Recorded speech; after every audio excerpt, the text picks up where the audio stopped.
Buenos días. Hoy vamos a hablar sobre tropismos y nastias.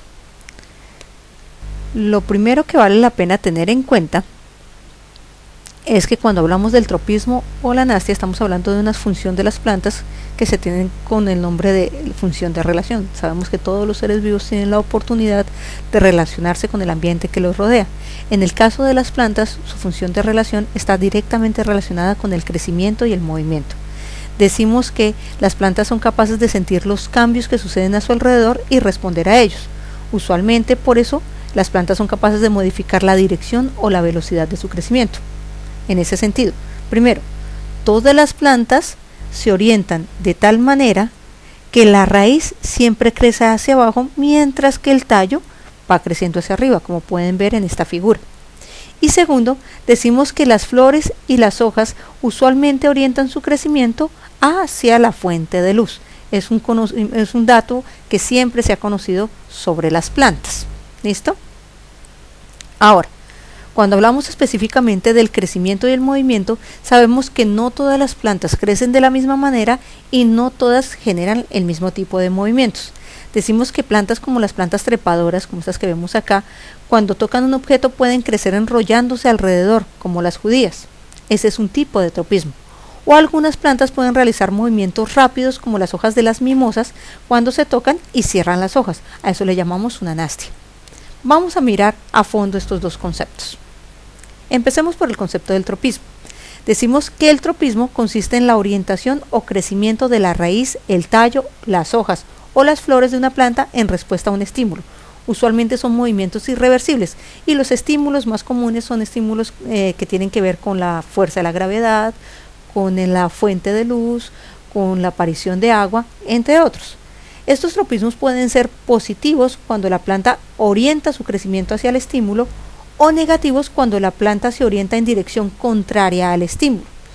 Por eso decimos que estos estímulos pueden ser fototropismos cuando están dados por la luz, hidrotropismos cuando están dados por el agua, geotropismo cuando están dados por la fuerza de atracción del planeta Tierra.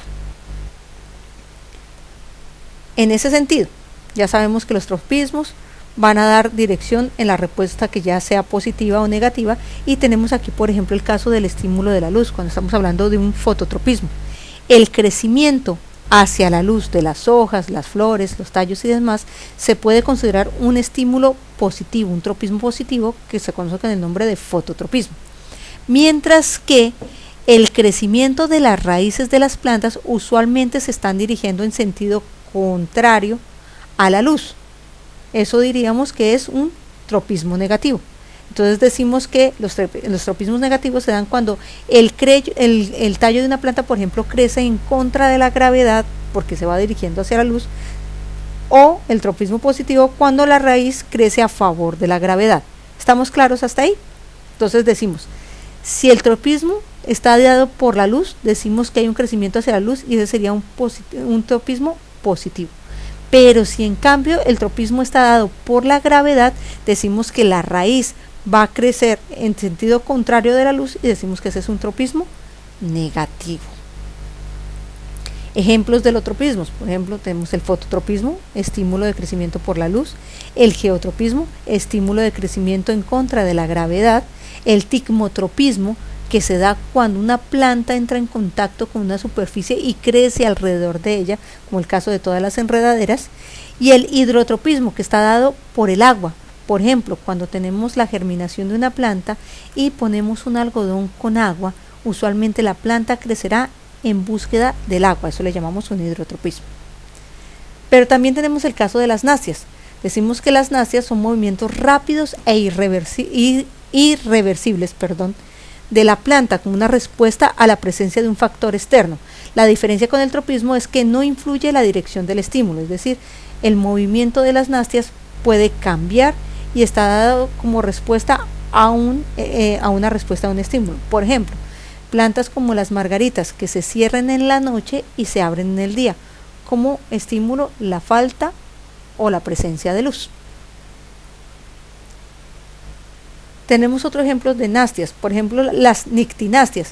Decimos que las flores de campanilla se cierran en la noche y se abren en el día. Este es un ejemplo de nastia. Vemos aquí la flor cerrada en la noche y la flor abierta en el día. O tenemos las cismonastias, como por ejemplo la mimosa púdica, que ustedes la conocen, que cuando uno le pone el dedito, ella de una vez cierra sus hojitas. O lo que pasa con las plantas insectívoras, que cierran sus hojas al posarse un insecto. No es correcto afirmar que el estímulo es que el insecto se posó en la hoja y entonces las partes pegajosas de la planta tomaron el insecto. No, no, no. Lo correcto es que el estímulo fue el toque en la hoja lo que hizo que la hoja se cerrara. Es una anastia. Espero que esto haya quedado claro. Es todo por hoy. Muchas gracias.